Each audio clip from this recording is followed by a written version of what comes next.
Your Excellency, prime minister Meloni, दोनों देशों के डेलीगेट्स, मीडिया के साथियों, नमस्कार। प्रधानमंत्री मेलोनी की पहली भारत यात्रा पर मैं उनका और उनके डेलीगेशन का भारत में हार्दिक स्वागत करता हूं। पिछले वर्ष के चुनावों में इटली के नागरिकों ने उन्हें प्रथम महिला एवं सबसे युवा प्रधानमंत्री के रूप में चुना। इस ऐतिहासिक उपलब्धि पर मैं उन्हें सभी भारतवासियों की ओर से बहुत बहुत बधाई और शुभकामनाएं देता हूं। उनके कार्यभार संभालने के कुछ दिनों बाद ही बाली में G20 समिट के दौरान हमारी पहली बैठक हुई थी। फ्रेंड्स, हमारी आज की चर्चाएं बहुत ही सार्थक और बहुत ही उपयोगी रही।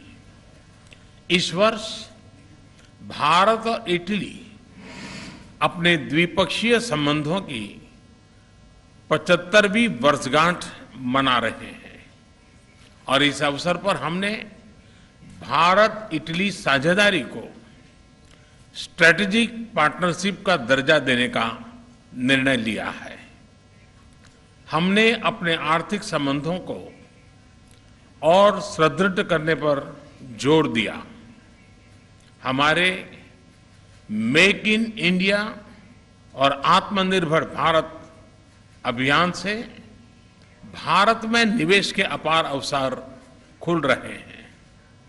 हमने renewable energy, green hydrogen, IT, semiconductors, telecom, space जैसे क्षेत्रों में सहयोग बढ़ाने पर विशेष जोर दिया।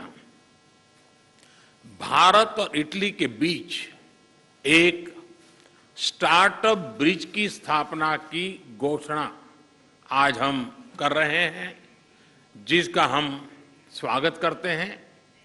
फ्रेंड्स, एक और क्षेत्र है जो दोनों देश एक नया अध्याय शुरू कर रहे हैं और वो है रक्षा सहयोग का। भारत में डिफेंस मैन्युफैक्चरिंग सेक्टर में को प्रोडक्शन एंड को डेवलपमेंट के अवसर बन रहे हैं, जो दोनों देशों के लिए लाभदायक हो सकते हैं। हमने दोनों देशों की सेनाओं के बीच नियमित रूप से जॉइंट एक्सरसाइज और ट्रेनिंग कोर्सेज आयोजित करने का भी निर्णय लिया। आतंकवाद और अलगाववाद के खिलाफ लड़ाई में भारत और इटली कंधे से कंधा मिलाकर चल रहे हैं। हमने इस सहयोग को और मजबूत करने पर विस्तार पूर्वक चर्चा की। फ्रेंड्स, भारत और इटली के बीच सदियों पुराने सांस्कृतिक और पीपल टू पीपल संबंध है। हमने वर्तमान समय की अवस्था का अनुसार इन संबंधों को एक नया स्वरूप और नई ऊर्जा देने पर विचार विमर्श किया।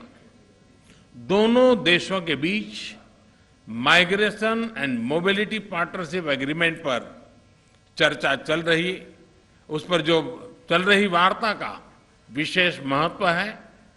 इस समझौते के शीघ्र समापन से हमारे पीपल टू पीपल रिश्ते और सुदृढ़ होंगे।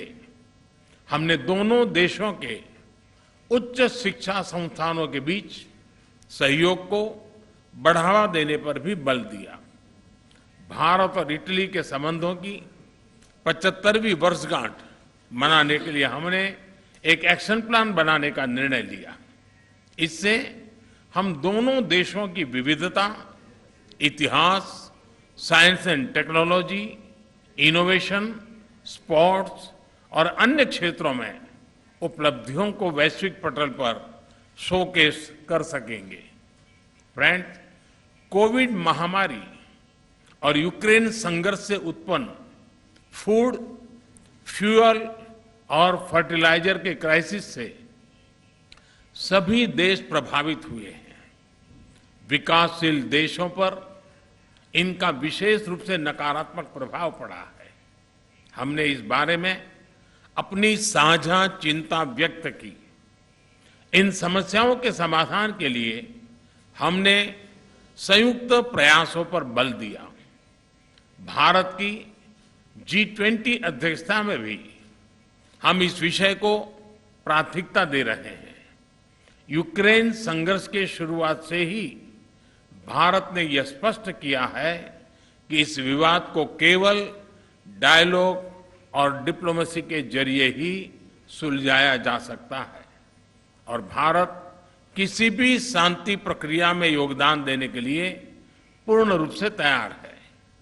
हम इंडो पैसिफिक में इटली की सक्रिय भागीदारी का भी स्वागत करते हैं।